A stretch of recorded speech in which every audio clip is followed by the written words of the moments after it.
Sentry versus Superboy-Prime. These two dark supermen prove that sometimes absolute power corrupts absolutely. He's Wiz and I'm Boomstick. And it's our job to analyze their weapons, armor, and skills to find out who would win a death battle.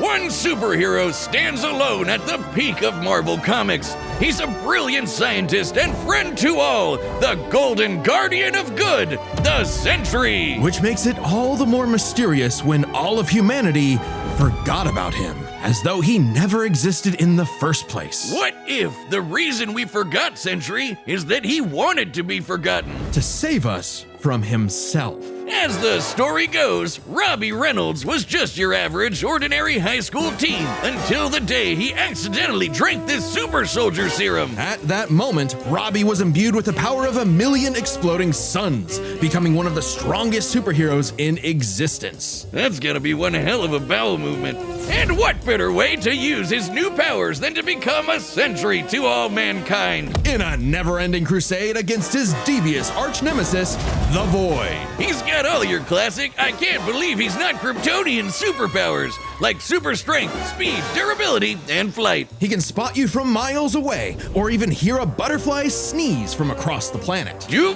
butterflies sneeze? No! Well, Sentry's cells absorb and process the sun's rays, and if he wants to, he can fire that solar energy right back at you in a powerful laser, or bend light away to turn invisible, or use it to make force fields. Really, the Sentry can draw power from anywhere and everywhere. When he was forcibly shrunk down to subatomic size, he started pulling energy from the microverse instead. And despite being microscopic, his punches were strong enough to destroy planets, even while holding back. Sentry can teleport, communicate telepathically, and even read and mess with minds. He's also a genius with a super brain comparable to Tony Stark and Reed Richards. He's even built his own watchtower with an advanced AI that is constantly monitoring the planet for threats. Jesus Christ, he's like the Avengers all in one. Why do there even need to be any other superheroes? Indeed, the Sentry is more than strong enough to take on Marvel's heaviest hitters, like his famous battle with the Green Scar Hulk.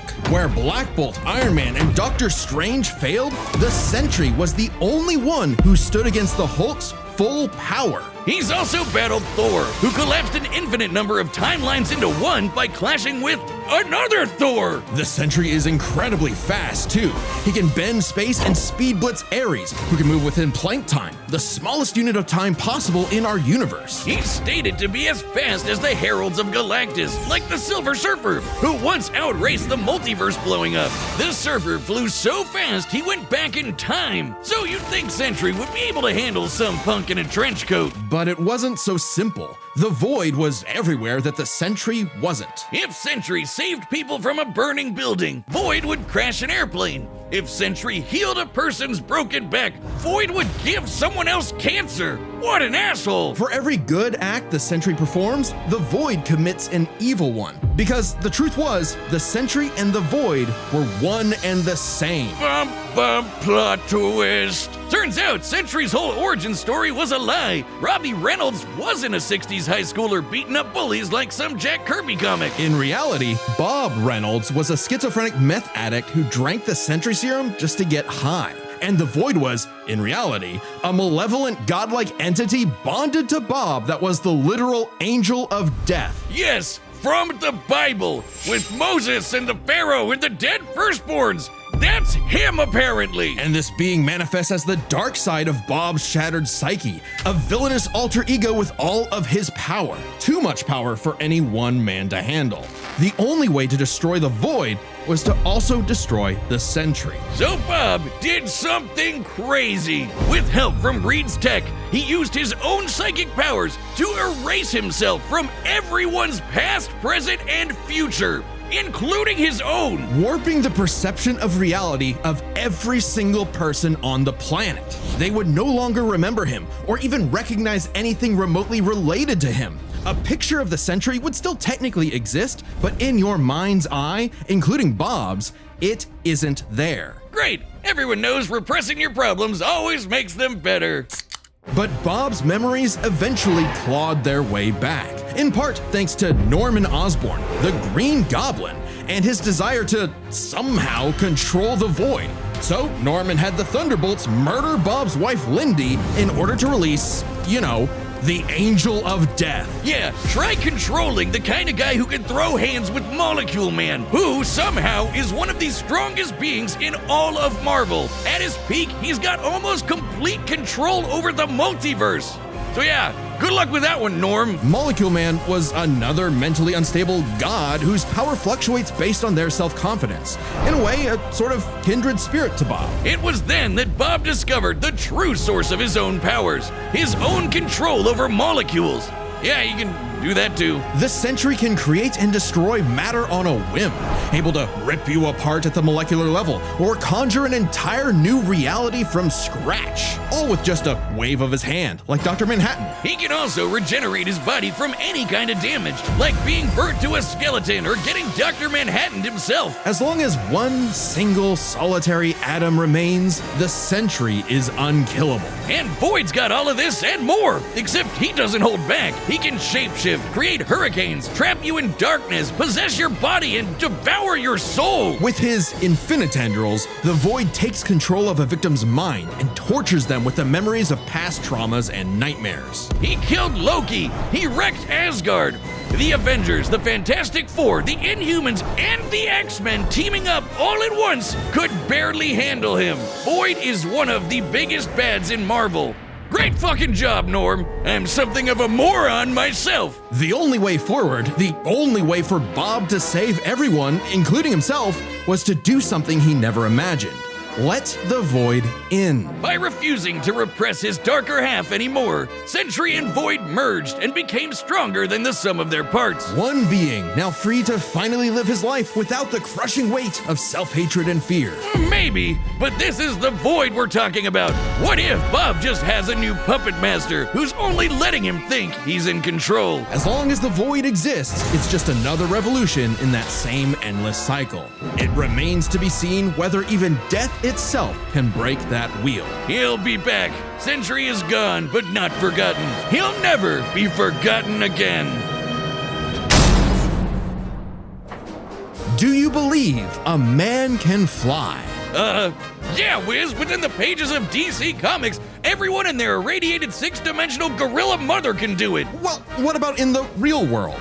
Not Earth 1 or Earth 2, but our own Earth.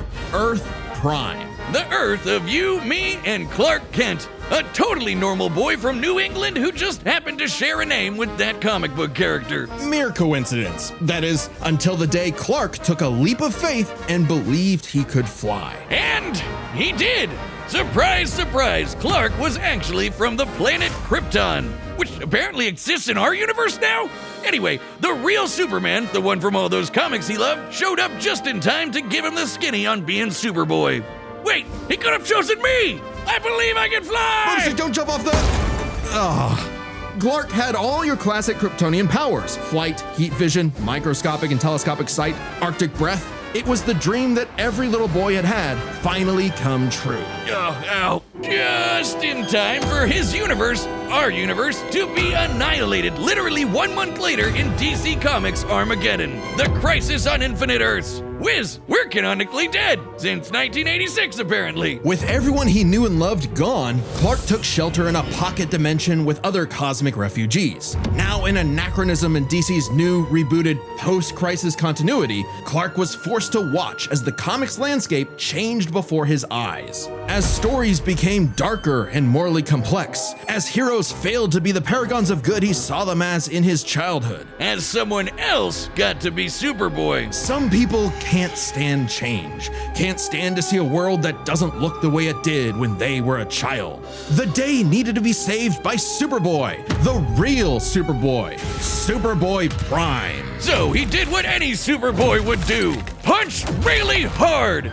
He punched his way out of the dimension so hard, the shockwaves rippled through the universe and retconned DC Comics. Superboy was back, and he was gonna fix comic books forever. Hell yeah! No matter how many fake heroes got in his way. Oh shit! Super Chud Prime isn't just your ordinary Kryptonian. Oh no, he's pre-crisis. As in, from before the Crisis on Infinite Earths, a time when comics were a bit more comical. When Superman could sneeze solar systems apart or tow a galaxy of planets behind him like it was nothing. Or clash with another Kryptonian so hard, they generated enough power to restore an infinite number of timelines. Get ready to hear that word a lot. My favorite is the time Superman flew so fast he broke the light barrier, the time barrier, and even the bonds of infinity. I wonder if these writers ever imagined this bullshit would feed nerd arguments for the next half century. Not that I'm complaining. That's how I get paid. Prime would know he is a self-described power scaler's dream.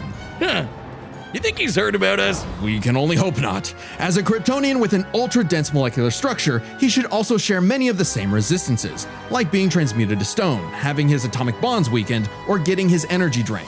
Kryptonians like Superman can withstand more esoteric attacks too. They can actively resist mental attacks by outthinking them, and their souls can resist being destroyed. All thanks to Earth's good old yellow sun fueling his cells. And unlike that post-crisis super fraud who gets weaker without sunlight, Prime's got it covered. With a suit of armor made from the corpse of the Anti-Monitor, which constantly feeds him solar energy. Literally wearing the pelt of the monster who destroyed his universe, just to be better and stronger than Superman. Because that's what he thinks he is. Superman with better feats and scaling. Superman, but real. Superman, if he was a fucking idiot. Okay, sure, he has the same hyper-efficient brain that all Kryptonians have, but when it came to being a superhero, he was a violent, immature moron. Exactly what you'd expect from a kid who never grew up and never learned to hold back.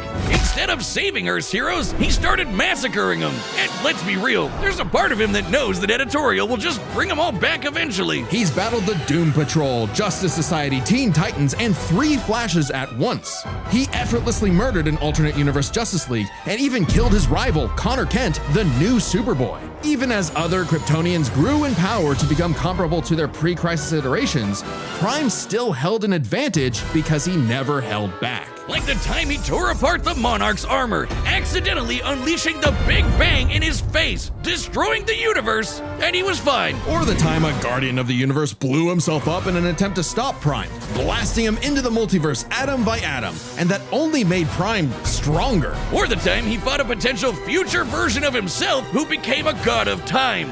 And instead of teaming up, Prime stupidly attacked him and accidentally retconned themselves both out of existence. Which sent him home, back to his original universe, our universe. Except now everyone he knew, his parents, his girlfriend Lori, had been reading his comics. They knew what he had become, and they were terrified. Once again, forced to watch as his heroes progressed without him, he pored over comic after comic, learning everything about DC. And a little bit of Marvel. Only to discover his worst possible nightmare. Not only would he never get to be Superman, he wasn't even a super villain that people liked. Turns out, power levels aren't everything. So, naturally, he flew to DC headquarters and attacked the people writing his own comic. Like some infinitely recursive meta hell. Prime had become a whiny, petulant, reactionary fanboy.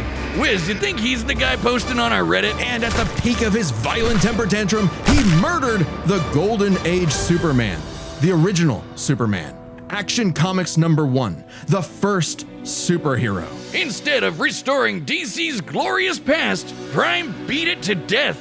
He needed to change. And that opportunity came when this alternate universe Jokerized Batman Who Laughs threatened to destroy all of reality. Prime was drafted to help save the day, and it turned out he was the only Superboy who could. Remember that time Prime punched reality so hard he retconned DC Comics? Turns out that was no coincidence. Due to his repeated excursions across the multiverse, Prime became a space-time anomaly, and he slowly learned how to manipulate reality itself with his fists. I guess you could call it his retcon punch! At first, its effects were random, like bringing Jason Todd back to life or restoring Beast Boy's memories, but he started to use it to rewrite continuity to fix the evil universes of the Batman Who Laughs. Giving them and all the characters inside of them happy endings. In a weird way, that's what Superman has always done, right? Punch the bad guys so hard he saves the day. Prime can punch hard enough to enter the time stream, seemingly exit the comic medium entirely, and even defeat the nigh omnipotent Darkest Knight. Who was powerful enough to beat Perpetua,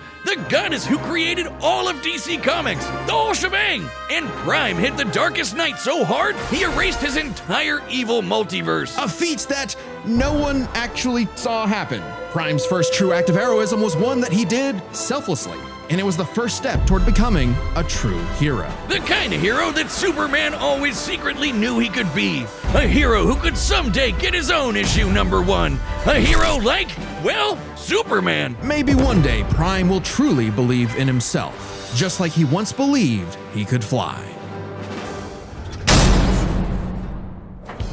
All right, the battle's about to begin, but first, pitch calls are back. Hey, I'm Ben, the voice of Wiz. And I'm Chad, the voice of Boomstick. And we're reopening matchup pitches on the Death Battle store. This is a way to meet with Chad and I, the creators of Death Battle, and pitch your favorite matchup to us via video call. Yeah, a lot of episodes that are being made right now are because they were pitched. But to give each pitch the time it needs, there's a limited number available. So go pick them up right now before they're gone on deathbattle.gg. That's our website. It's kind of like our own private Patreon with a bunch of extra stuff in every episode of Death Battle ever made. And if you're a website member, you get first dibs. It'll first be available to Chronicler tier, then Archivist, and so on. Every purchase directly supports the show. Oh, and members also get a big store discount. All right, let's get to this battle. But don't forget to grab your pitch on deathbattle.gg. All right, the combatants are set, and we've run the data through all possibilities. It's time for a death battle!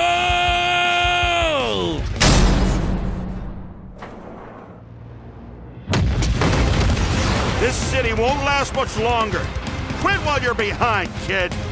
Mess up a superhero crossover? No way, dork. Onomatopoeia coming right up!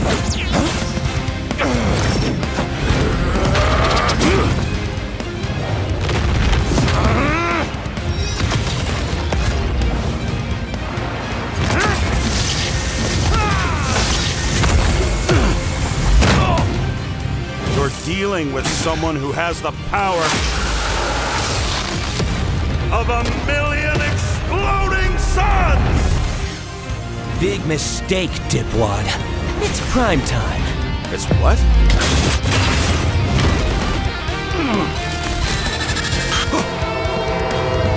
Are you kidding me? Another dark Superman fraud? Boring! It's cool when I do it.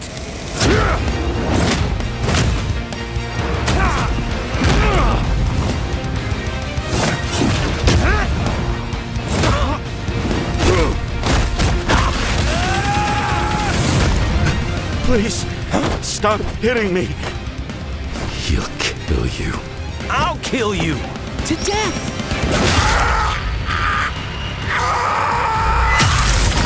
Bye-bye, Bob.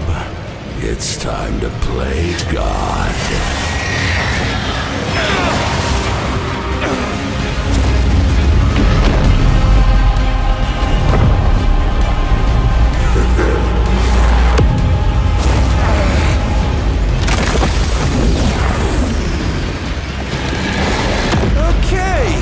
Joking.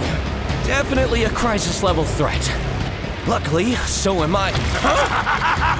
Run all you want! If Bob couldn't escape me, what hope do you have, boy? Afraid of the Dark Clark?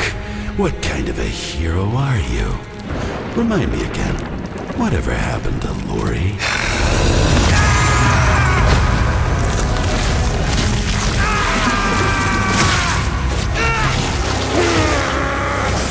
It's over, Clark. There is no happy ending. Not for you. Not for me. Not for anyone else. In the void. Haven't you ever read a comic book, you big freaking nerd? There's always a happy ending.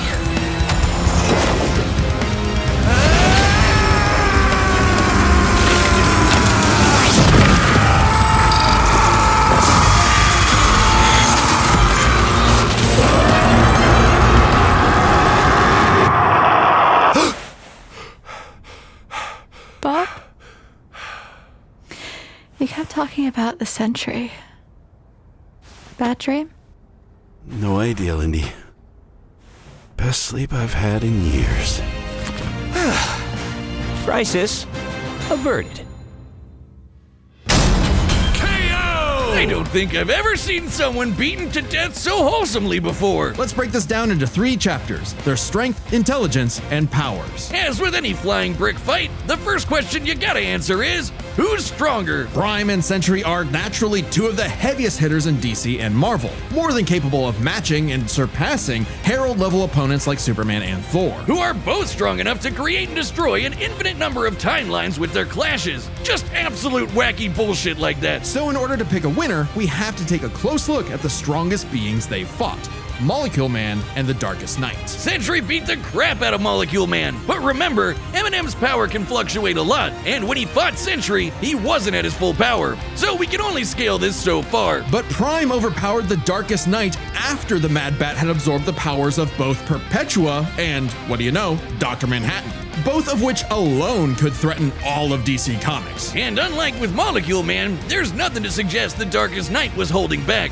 In a straight brawl, Prime takes the edge in strength. But muscles aren't everything. Maybe Sentry could figure out a way around Prime's brawn with his intelligence. While Prime does possess a super advanced Kryptonian brain, he clearly does not use it to its full extent. It's less that he's dumb and more that he's a teenager and has a habit of crashing out. The Sentry, on the other hand, has been compared to Tony Stark and Reed Richards, some of the most intelligent people in all of Marvel Comics. Sure, he mentally struggles with the whole Void thing, which sucks for him, but losing control to the Void only makes him more dangerous. And as the Merge Sentry, he's operating at his peak, fully in control of his powers. In a test of wits and wills, the Sentry was the more intelligent. But the main question in this matchup had to do with their batshit insane powers. With the Sentry's ability to reshape molecular matter and warp perception of reality to such an incredible degree, his powers seem much more versatile than Prime's. Prime may be stronger, but heat vision, frost breath, and Kryptonian punches aren't going to do much in the long run against someone who can regenerate from a single atom.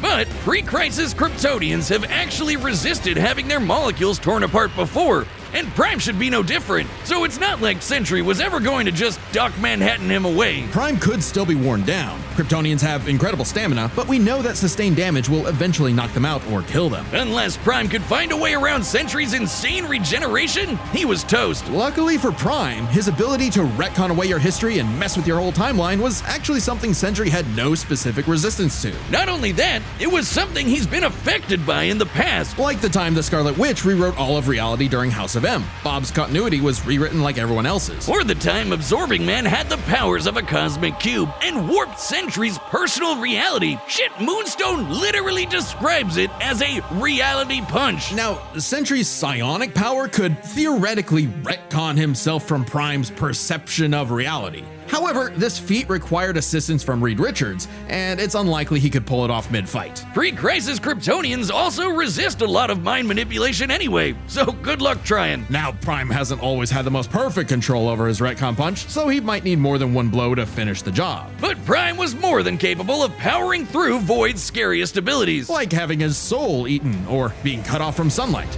I guess that Edgelord solar armor came in handy after all. In short, Prime could resist everything Sentry could throw at him, but Sentry couldn't do the same. Prime takes the final edge in powers. With no way to easily put him down, Prime would eventually muscle his way through and retcon the Void away for good. Sorry, Bob, defeat was unavoidable. The winner is Superboy-Prime. Oh, hey, my pizza's here. The winner is Superboy-Prime. Letter to the editors? Oh yeah, I win. That's right. You hack frauds really tried to lowball me, but I checked the clock and it's prime time, baby. Now, personally, that intelligence section was such a gimme. I don't crash out. I'm a tragic hero grappling with real, intense emotion. I can be smart anytime I want. But anyway, don't subscribe, don't join as a member, don't watch Death Battle, read my comics. Prime out. Next time on Death Battle.